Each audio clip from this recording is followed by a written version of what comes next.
Welcome to ప్రజా television news బులెటిన్ల ముందుగా headlines. 70 రాతి దిమ్మలు సీజ్ చేసిన గనుల శాఖ అధికారులు.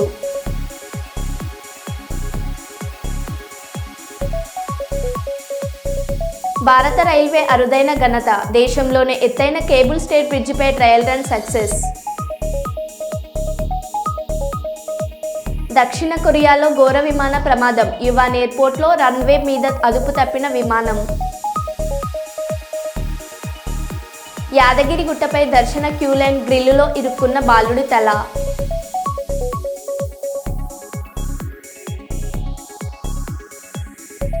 కైకలూరు నియోజకవర్గంలో 194 రోజుకు చేరుకున్న అన్నా క్యాంటీన్.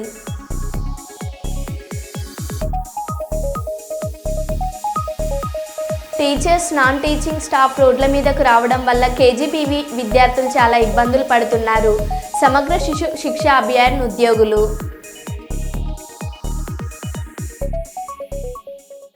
ఇక వివరాల్లోకి వెళ్తే, వరంగల్ జిల్లా రాయపర్తి మండలం గట్టికల్లు గ్రామంలో ఆసరా పింఛన్దారులతో కలిసి రాష్ట్ర ప్రభుత్వాన్ని సీఎం రేవంత్ రెడ్డిని డిమాండ్ చేసిన రాష్ట్ర మాజీ మంత్రి వర్యులు పాలకుర్తి బీఆర్ఎస్ పార్టీ నియోజకవర్గ ఇన్ఛార్జ్ ఎర్రబెల్లి దయాకర్ రావు గారు రాష్ట్రంలో కాంగ్రెస్ ప్రభుత్వం అబద్ధపు గ్యారంటీతో అధికారంలోకి వచ్చి సంవత్సరం అయింది. ఇప్పటికైనా సీఎం రేవంత్ రెడ్డి స్పందించి 2000 పింఛన్ 4000 రూపాయలకు, వికలాంగులకు 6000 రూపాయలు వచ్చే నెలలోపు ఇవ్వాలి, లేకుంటే పాలకుర్తి నియోజకవర్గంలో ఆసరా పింఛన్దారులతో కలిసి భారీ ఎత్తున ధర్నా కార్యక్రమం చేయవలసి వస్తుంది. అనంతరం ఎక్కడ పింఛన్దారులకు, వృద్ధులకు ఎర్రబెల్లి చారిటబుల్ ట్రస్ట్ ఆధ్వర్యంలో దుప్పట్లు పంపిణీ చేశారు. ఈ కార్యక్రమంలో బీఆర్ఎస్ మండల పార్టీ నాయకులు, స్థానిక నాయకులు తదితరులు పాల్గొన్నారు. కూలి వాళ్ళకు 1000 రూపాయలు ఇస్తాను, అది మోసం చేశాం. నిరుద్యోగ యువకులకు ఇస్తాను, అందరినీ ప్రతి ఒక్కరిని మోసం చేసి ఓట్లు వేయించుకున్నాం. నేను ఇప్పుడు రేవంత్ రెడ్డి గారు చెప్తున్నా, ఇమ్మీడియట్లీ 2000ది 4000 ఇవ్వకపోతే మీ ఎంబడి పడతాం. వచ్చే నెల మొత్తం మా పాలకుర్తి నియోజకవర్గంలో వరంగల్ జిల్లాలో మొత్తం కూడా పెన్షన్దారులు ఆ రోజు మొత్తం ధర్నా చేయించి ఏర్పాటు చేస్తాం.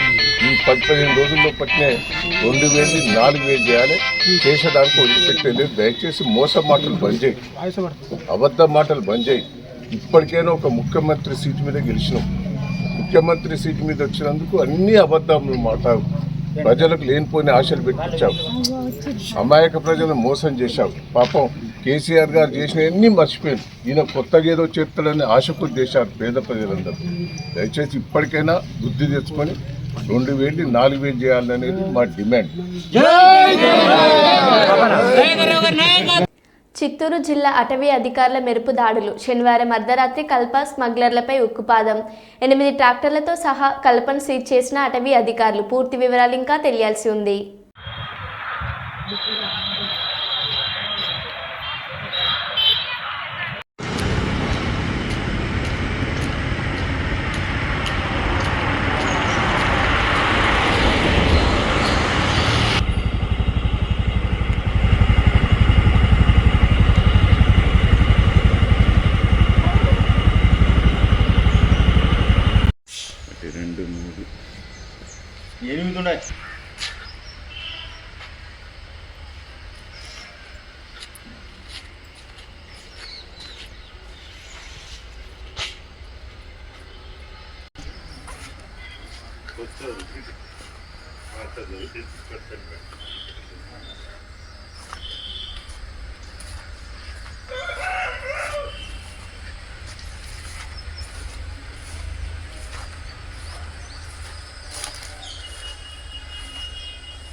జమ్మూ కాశ్మీర్లోని రియాసీ జిల్లాలో భారతదేశపు మొట్టమొదటి కేబుల్ స్టేట్ రైల్ వందన అంజీ కార్డ్పై భారతీయ railway electric engine trial run నిర్వహించింది.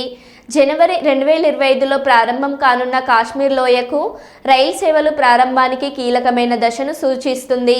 కేంద్ర రైల్వే మంత్రి Ashwini Vaishnaw social media platform ఎక్స్లో ట్రయల్ రన్ వీడియోను పంచుకున్నారు. జమ్మూ కాశ్మీర్లో నిర్మిస్తున్న మొదటి కేబుల్ అధిరాత రైల్వే వంతెన ప్రారంభానికి సిద్ధమవుతుంది. కేబుల్ స్టేట్ వంతెనపై ట్రయల్ రన్ పూర్తి చేసి భారత రైల్వే అరుదైన ఘనత సాధించింది. అంతేకాదు ప్రజలకు మెరుగైన సేవలు అందించేందుకు సరికొత్త బ్రిడ్జిలను నిర్మిస్తూ దూసుకుపోతుంది. దేశంలోనే మొట్టమొదటి కేబుల్ స్టేట్ రైల్వే బ్రిడ్జ్ అంజికాడ్ వంతెనపై భారత రైల్వే సంస్థ తొలి ఎలక్ట్రిక్ టవర్ వ్యాగన్తో ట్రయల్ రన్ను విజయవంతంగా పూర్తి చేసింది. ఈ బ్రిడ్జ్ కాశ్మీర్ లోయను దేశంలోని మిగిలిన ప్రాంతాలకు అనుసంధానిస్తుంది. ట్రయల్ రన్ పూర్తి కావడంతో వచ్చే నెలలో అందుబాటులోకి వచ్చే అవకాశం ఉంది. కేంద్ర రైల్వే మంత్రి అశ్విన్ వైష్ణవ్ ప్రాజెక్ట్ పురోగతిని పేర్కొంటూ ఎక్స్లో ట్రయల్ రన్ వీడియోను షేర్ చేశారు.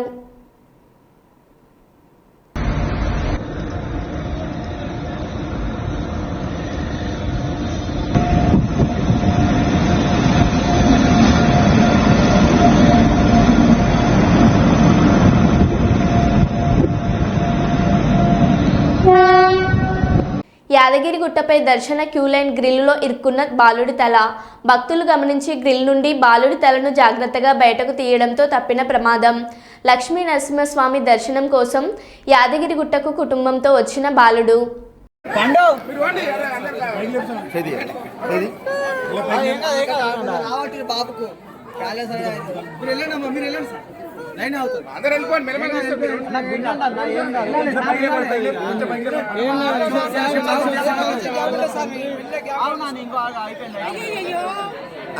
ఎంపీడీఓ జవహర్ బాబు భార్య భయపడుతున్నారు. నా ఎస్సీ ఎస్టీ మీ బిడ్డ అని చెప్పుకోవడం కాదు, ఇలాంటివి సరిచేయండి. మీ నాయకులని నిలువరించండి. మీరు దాడులు చేస్తూ ఉంటే ఉపేక్షించేది ప్రభుత్వం కాదు. ఇది సీమ యువత నాయకులు. ఇలాంటి దాడులు జరుగుతున్నప్పుడు నిలవరించండి.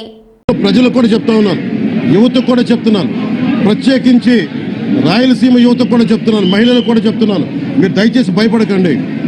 ఈరోజు జవహర్ బాబు గారి భార్య భయపడతా ఉన్నారు. మీరు మాట్లాడితే కూర్చొని వాళ్ళ నాయకుడు కూడా మీరు కూర్చొని ముందు ఇవి కరెక్ట్ చేయండి, ఇలాంటివి కరెక్ట్ చేయండి. మీ పార్టీ వర్గాలను మీరు నియంత్రించుకోండి. 11 సీట్లు వచ్చినా ఇంకా మీరు దాడులు చేస్తూ ఉంటే మటుకు ఉపేక్షించే ప్రభుత్వం కాదు ఇది. అలాగే ముఖ్యంగా రాయలసీమ యువతకు చెప్తున్నాను, ఇలాంటి తప్పులు జరిగినప్పుడు ఆధిపత్య అహంకారంతో దాడులు చేస్తున్నప్పుడు నిజంగా మీరు ఎదుర్కోండి. మేము అండగా ఉన్నాం మీకు. నాయకులకు కూడా భయపడకుండా మీరు ఎదుర్కోండి, నిలువరించండి. వీళ్ళని భయపడకండి. మీరు ఇలా భయపడే ఈ రోజున ఒక ఎస్సీ అధికారి జవహర్ బాబు గారి మీద దాడి చేసి కులం పేరుతో దూషించారు. అన్ని రకాలు నువ్వు ఎలా తిరుగుతావో చెప్పి దూషించారు. నువ్వు వెళ్ళి రిటైర్ అని నేను చంపేస్తావని చెప్పి బెదిరిస్తా ఉన్నారు. ఇవన్నీ సాక్కూడదంటే కేవలం ఇది పోలీసు ప్రభుత్వాలే కాదు, దీనికి ప్రజలు కూడా దీనికి స్పందించాలి. ఓట్లేసి మన పని అయిపోయిందంటే కదా, ఇలాంటి వాటికి మీరు బయటకు వచ్చి మాట్లాడాలి. భవిష్యత్తులో ఇలాంటి నాయకులు మళ్ళీ ఎన్నికల్లో పాల్గొనాలంటే కూడా వాళ్ళకి భయం రావాలి. మీరు ఆ స్థితిలో ప్రజలు కూడా దీన్ని అప్రమత్తంగా మీరు కూడా దీనికి బాధ్యత వహించండి.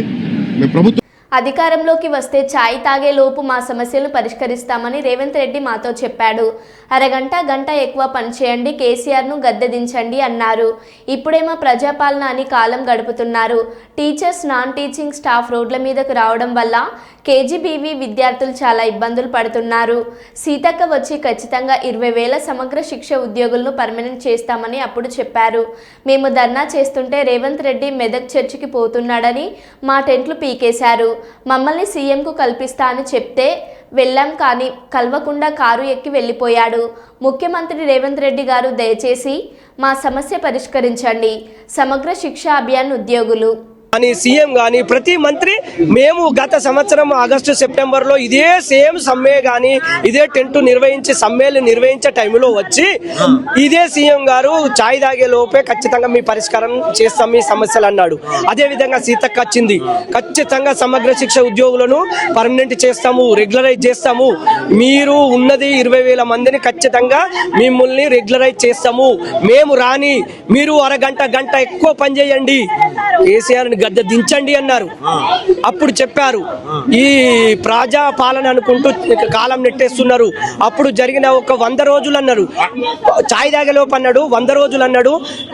ఇప్పుడు 12 నెలలు జరిగిపోతుంది, అయినా మా సమస్యలు ఎక్కడ చేసిన గొంగడి అక్కడనే ఉన్నది. అంటే మీరు ధర్నా చేయాల్సిన అవసరం ఎందుకు వచ్చింది? ఆల్రెడీ అసెంబ్లీ వేదిక చెప్తున్నారు రేవంత్ రెడ్డి, ఏమైనా నేను 1000 మందిని కలుపుతున్నా, ప్రజావాణి నిర్వహిస్తున్నా, వాళ్ళ సమస్యలు దగ్గరుండి చూస్తున్నాను. మీరు పోయి సీఎం ఇక్కడ మీరు ఎక్కడ సారు ముఖ్యమంత్రి గారికి తెలియజేయనిది ఏమనగా, దయచేసి మా దిక్కు చూడండి. మేము 20,000 మంది ఉన్నాం రాష్ట్ర వ్యాప్తంగా. 33 జిల్లాలలో కలెక్టరేట్ల ఎదుట టెంటులు వేసుకొని 20 రోజులుగా ధర్నా చేస్తున్నాము. మాది కనబడతలేదా? నిన్నటికి నిన్న మెదక్ దగ్గరికి వచ్చినావు, మెదక్ చర్చి తిరిగినావు, ఏడుపాయల అమ్మవారి దగ్గరికి వచ్చినావు. మేము ఎక్కడ లెటర్ ఇవ్వడానికి వెళ్దామంటే మా టెంటును తీసి పారేసి పక్కకి వేసి మా టెంటును తీసేస్తే మేము పోయినాం. మేమే అయితే అక్కడ టెంటును తీసేసి అదే టెంట్ ఖాళీ ప్లేస్ లో కూర్చుని ధర్నా నిర్వహించినాం. ధర్నా నిర్వహిస్తే బెటాలియన్ తీసుకొచ్చి మమ్మల్ని మొత్తం అరెస్ట్ చేస్తామన్నారు. అరెస్ట్ చేస్తామంటే ప్రభుత్వానికి ఇక్కడ వ్యతిరేకంగా పోకూడదన్న ఒక్కటే భావనతోటి అదే సిఐ గారు ఎస్ఐ గారు అందరిని తీసుకొని పోయి పోలీస్ స్టేషన్ లో బందిఖాన చేశారు. బందిఖాన చేస్తే అందులో నుంచి ఒక 5గురికి మీ సీఎం కల్పించే బాధ్యత మాదని పోలీసు వాళ్ళు మాకు హామీ ఇవ్వడం జరిగింది. అదే సందర్భంలో 5గురితోటి మేము 5గురం వెళ్ళాము. వెళితే దగ్గరలోకి వెళ్ళాం. ఇట్లా దగ్గరలోకి వెళ్ళినాక లెటర్ ఇచ్చే మూమెంట్ లో అంత అందరు తోపిస్తున్న అట్లా ఇంత కారెక్కిండి వెళ్ళిపోయిండు. దయచేసి మమ్మల్ని చూడండి సార్, మా సమస్యలు పరిష్కరించండి. చాలని జీతాలతో 20 ఏళ్ల నుంచి పోరాడుతున్నాము. మా అంటే 19,360 మంది మాత్రమే ఉన్నాము. దయచేసి మమ్మల్ని రెగ్యులర్ చేస్తామని ఆశిస్తున్నాను సార్. చిత్తూరు జిల్లా భరత్ విద్యుత్పై చర్చకు సిద్ధమా? దమ్ముంటే విద్యుత్ శాఖలో జరిగిన దానిపై బహిరంగ చర్చకు నేను సిద్ధం. భరత్ నువ్వు సిద్ధమా అని ప్రభుత్వ విప్ ఎమ్మెల్సీ కంచర్ల శ్రీకాంత్ అన్నారు. నిన్న రాష్ట్ర వ్యాప్తంగా వైసీపీ ఒక వింత సంఘటన చేసి చూపించారు. వైసీపీ పెంచిన విద్యుత్ ఛార్జీల గురించి వైసీపీ వాళ్లే నిరసన చేయడం, విద్యుత్ వ్యవస్థనే నాశనం చేసిన వీళ్లు మళ్లీ నీతులు మాట్లాడడం విడ్డూరంగా ఉందని అన్నారు. విద్యుత్ శాఖకు సంబంధించి కూటమి ప్రభుత్వం శ్వేతపత్రం విడుదల చేసింది. గత పాలకులు చేసిన తప్పులను బహిరంగంగా చూపారు. వైసీపీ హయాంలో చేసిన అవినీతికి వడ్డీలే వేల కోట్ల రూపాయల భారం రాష్ట్ర ప్రజల మీద పడింది. కుప్పంలో గతంలో గ్రామీణ ప్రాంత రైతుల కోసం ఏర్పాటు చేసిన రెస్కో అద్భుతంగా పనిచేసింది. రెస్కోలో వచ్చిన ఆదాయంతో పాలిటెక్నిక్ కాలేజీని నిర్మించారు. అని మైకులో మాట్లాడావు, నువ్వే మాట్లాడావు. రిపీట్ చేసుకో, ఇంకా మీరు మాట్లాడి రిపీట్ చేస్తారు. వీడియో చూసుకో, నువ్వే మాట్లాడావు. మార్చి చూసుకో, నీకు వర్తిస్తుంది. ఇప్పుడు నీకు వర్తిస్తుంది, మా కాదు. ఇంకా మార్చి రావండి. చంద్రబాబు నాయుడు వచ్చాడు అభివృద్ధి కోసం. ఈరోజు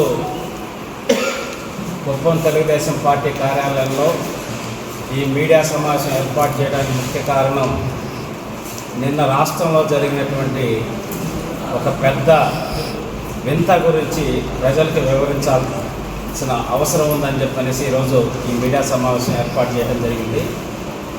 ఆ వింత, ఆ జోకులు ఏంటంటే, విద్యుత్ ఛార్జీలు పెరుగుతున్నాయని చెప్పనేసి వైఎస్ఆర్సీపీ నాయకులు రాష్ట్ర వ్యాప్తంగా ధర్నాకి పిలుపునివ్వటం.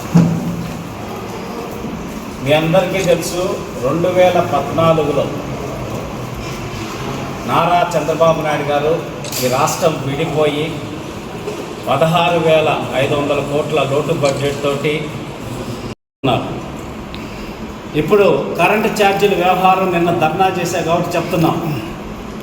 సూర్యఘర్ సెంట్రల్ గవర్నమెంట్ స్కీమ్ని 60% కేంద్ర ప్రభుత్వ నిధులు, 40% వ్యక్తిగతంగా ఎవరైతే లబ్ధిదారులు ఉన్నారో వాళ్ళు పెట్టుకొని ఇంటి మీద సోలార్ పెట్టుకునేటటువంటి ఏర్పాటు చేస్తున్నారు సూర్యఘర్ అనే స్కీమ్ ద్వారా. అయితే పైలట్ కింద మొట్టమొదటిగా కుప్పం నియోజకవర్గాన్ని 100% నెట్ జీరో, అంటే సోలార్ ద్వారా విద్యుత్తును ఉత్పత్తి చేసేదానికి ఆ 40% కూడా ఇక్కడ ఉండేటటువంటి ప్రజలు కట్టలేరు. ఎక్కువ మంది మధ్యతరగతి, దిగువ మధ్యతరగతి, వ్యవసాయ ఆధారిత కుటుంబాల వాళ్ళు ఉన్నారు. కాబట్టి వాళ్ళందరికీ కూడా, అయ్యా భరత్ గారు వినండి, వాళ్ళందరికీ కూడా ఉచితంగా చంద్రబాబు నాయుడు గారే ప్రతి ఇంటి మీద సోలార్ ఏర్పాటు చేసి ఉచితంగా విద్యుత్తుని ఇవ్వబోతున్నారు.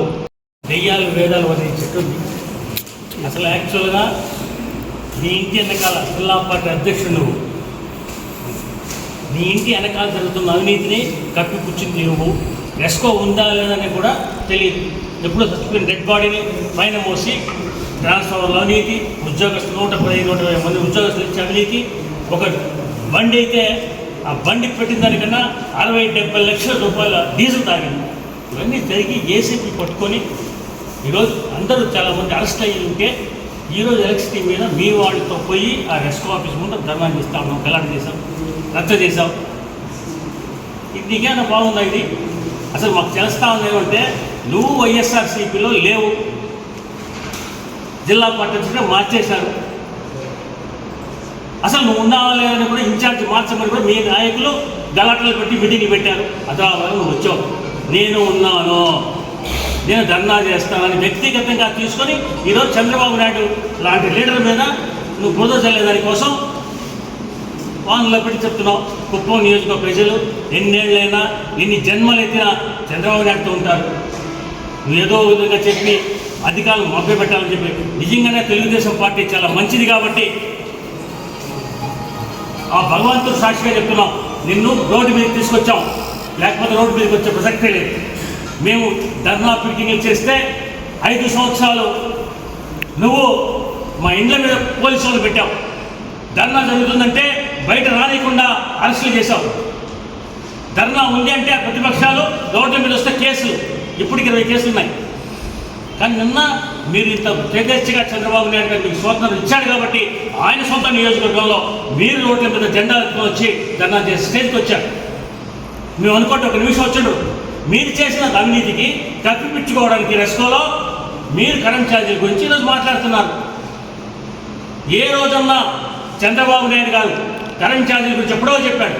రెస్కో ఉందా లేదా తెలియచేయండి. మీరు ఈరోజు చర్చకి రా, మా ఎమ్మెల్సీ గారు పిలిచారు, చర్చకి రమ్మని. రెస్కో ఉందా లేదా, ఉంటే ఎక్కడ ఉంది, బతికుందా లేదా, రెన్యువల్ చేశారా లేదా, చేయకుండా నువ్వు ఎవరిని నియమించకుండా ధర్నా చేసి ఉద్యోగాలు ఇచ్చేసి అవినీతి చేసి ఈరోజు కరెంట్ ఛార్జీ గురించి మాట్లాడదు. సార్ చెప్పారు 1,20,000 కోట్ల రూపాయలు ఈ రాష్ట్రంలో జరిగింది అవినీతి. చంద్రబాబు నాయుడు పెద్ద ఎత్తున విజన్ 20 పార్టీతో ఆలోచిస్తున్నారు. దేశం రాష్ట్రం మొత్తం విద్యుత్ శక్తిని ప్రతి పేదవాడు తన సొంతంగా బతుకోవాలని, అందరికీ జీరో, ఇంకా జీవితాంతం కరెంట్ ఛార్జీలు. రాజన్న సిరిసిల్ల జిల్లా కలెక్టర్ కార్యాలయం వద్ద పెద్ద ఎత్తున ఈ జిల్లాలో పనిచేస్తున్న గ్రామ పంచాయతీ కార్మికులను కలుపుకొని వారి డిమాండ్లు, వారి సమస్యలను నెరవేర్చాలని, పెండింగ్ బిల్లులు చెల్లించాలని, కనీస వేతనం 18,000 రూపాయలు అమలు చేయాలని, మల్టీపర్పస్ విధానాన్ని రద్దు చేయాలని, ప్రమాద బీమా సౌకర్యం కల్పించాలని, ఉద్యోగ భద్రత కల్పించాలని, అధికారుల వేధింపులు మానుకోవాలని తదితర డిమాండ్లతో ఈరోజు పెద్ద ఎత్తున కలెక్టర్ కార్యాలయం ముందు ధర్నా నిర్వహించి ప్రభుత్వానికి నిరసన తెలియజేయడం జరిగింది. ఈ కార్యక్రమంలో గ్రామ పంచాయతీ కార్మికుల జిల్లా అధ్యక్షులు మల్యాల నర్సయ్య, సిఐటియు గ్రామ పంచాయతీ జిల్లా కార్యదర్శి అందాలాస్ గణేష్, సిఐటియు జిల్లా అధ్యక్షులు ఎగమాటి ఎల్లారెడ్డి, అలాగే సిఐటియు జిల్లా నాయకులు గురజాల శ్రీధర్ మరియు జిల్లా సిపిఎం పార్టీ కార్యదర్శి మూసం రమేష్, జిల్లాలో పనిచేస్తున్నటువంటి గ్రామ పంచాయతీ సిబ్బంది అందరూ మిగతా కార్మికులు పాల్గొన్నారు. 26,000 తగ్గకుండా ఇవ్వాలి, ఈ మల్టీపర్పస్ విధానాన్ని రద్దు చేయాలి, 51 జీవోను సవరించాలి. మరి జీవో నెంబరు ఈ ప్రభుత్వమే మొన్నటికి మొన్న 60 ప్రకారంగా వేతనాలు అందిస్తాం ఈ 1వ తారీఖు నుంచి అని మాట చెప్పడం జరిగింది. అన్ని స్టేట్ వ్యాప్తంగా కూడా గ్రామ పంచాయతీ ఉద్యోగ కార్మికులై ఆ రిపోర్ట్లన్నీ బ్యాంకు అకౌంట్లో, వారి ఆధార్ కార్డులు, వారు ఎన్ని సంవత్సరాల నుంచి పనిచేస్తూ ఉన్నారని అనేక సార్లు తీసుకున్నారు. మరి ఇప్పటికైనా ఈ కనీస వేతనం జీవో నెంబరు 60 ప్రకారంగా ఈ గ్రామ పంచాయతీ ఉద్యోగ కార్మికులకు ఇవ్వాలి. పిఎఫ్ పిఎస్ఐ సౌకర్యం కల్పించాలి. చనిపోయిన కార్మికులందరికీ కూడా 10 లక్షల రూపాయలు తగ్గకుండా ఇవ్వాలి. దాన సంస్కారాల కోసం 10,000 ఇస్తూ ఉన్నారు. 10,000 సరిపోతలేవు. 30,000 రూపాయలు తగ్గకుండా ఆ కార్మికుడు చనిపోతే ఆ కార్మికునికి దాన సంస్కారాల కోసం ఇవ్వాలి.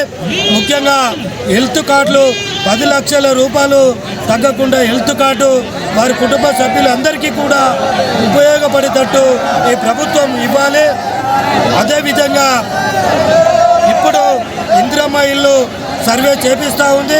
ముఖ్యంగా నిరుపేదలు ఈ గ్రామ పంచాయతీలో కుటుంబాలలోనే ఉన్నారు కనుక ప్రధాన అంశంగా ఈ ఇందిరమ్మ ఇండ్లు కూడా ఈ గ్రామ పంచాయతీ కార్మికులకి ముందుగా వర్తించిన తర్వాత వేరే వారికి ఇవ్వాలని ఈ సందర్భంగా మేము డిమాండ్ చేస్తా ఉన్నాం. కుప్పం మున్సిపల్ పరిధిలోని సిగలపల్లిలో అక్రమ క్వారీపై మైనింగ్ అధికారులు దాడులు. సుమారు 70 రాతి దిమ్మలను సీజ్ చేసిన అధికారులు. పలు వాహనాలను సైతం స్వాధీనం చేసుకున్న మైనింగ్ అధికారులు.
చాలన్నా మాకిదే చాలు.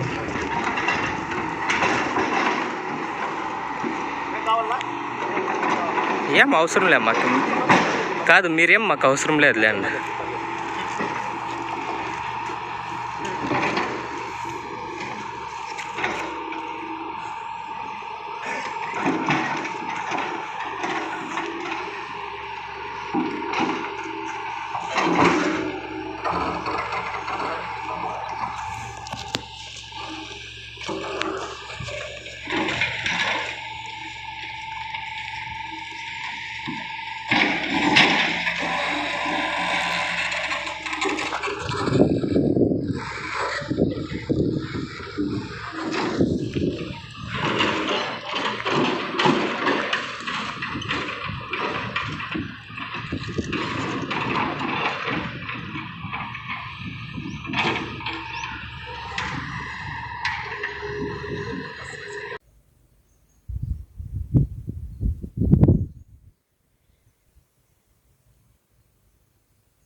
మాకు ఎవరు ఆదిలాబాద్ తమను రెగ్యులరైజ్ చేయాలని ధర్నా చేస్తున్న సమగ్ర శిక్ష ఉద్యోగులకు ఫోన్లో మద్దతు తెలిపి వారి సమస్య గురించి అసెంబ్లీలో మాట్లాడతానని మాటిచ్చిన కేటీఆర్.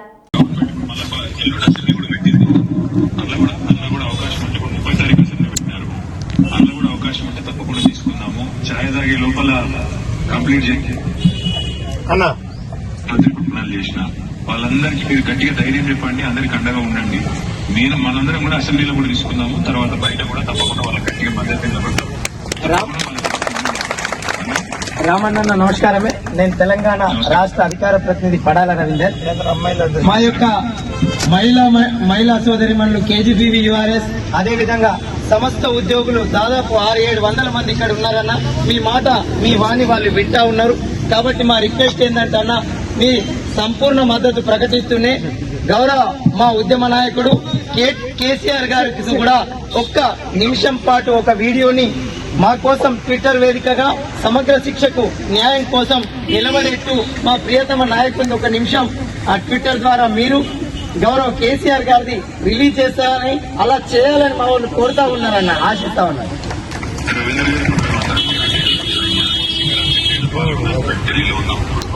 తప్పకుండా నేను తిరిగి వచ్చిన తర్వాత మా నైల్ యాదవ్ గారితో కూడా నేను కోఆర్డినేట్ చేస్తాను, జోగురామన్న సార్తో కూడా నేను కోఆర్డినేట్ చేస్తాను. తప్పకుండా మీరు అడిగిన విధంగా పార్టీ వైపు నుంచి మద్దతు ఎక్స్టెండ్ చేయడమే కాకుండా పెద్దలు కేసీఆర్ గారి దృష్టికి కూడా ఈ సమస్య తీసుకుపోయి వెంటనే వారి స్పందన కూడా వచ్చేటట్టు కూడా చూసుకుంటాం. దయచేసి మీకు అందరూ కూడా నా ప్రార్థన ఏంటంటే, పోరాడితేనే ఎప్పుడైనా కూడా సమస్యలు పరిష్కారం అవుతాయి. మీరు అడిగేదేమి కూడా కొత్తది కాదు, మీరు అడిగేదేమి కూడా మీరు మీ అంతటా మీరుగా ఈ రోజు కొత్తగా లేవనెత్తిన సమస్య కాదు. గతంలో ఈ రోజు ముఖ్యమంత్రిగా ఉన్న రేవంత్ రెడ్డి గారు గతంలోనే ఎన్నికల ముందే మీకు వచ్చి ఇచ్చిన వాగ్దానాన్ని నిలబెట్టుకోమని మీరు కోరుతున్నారు. తప్పకుండా మీ కోరికలో న్యాయం. మరో బులెటిన్లో మళ్ళీ కలుద్దాం. Stay tune.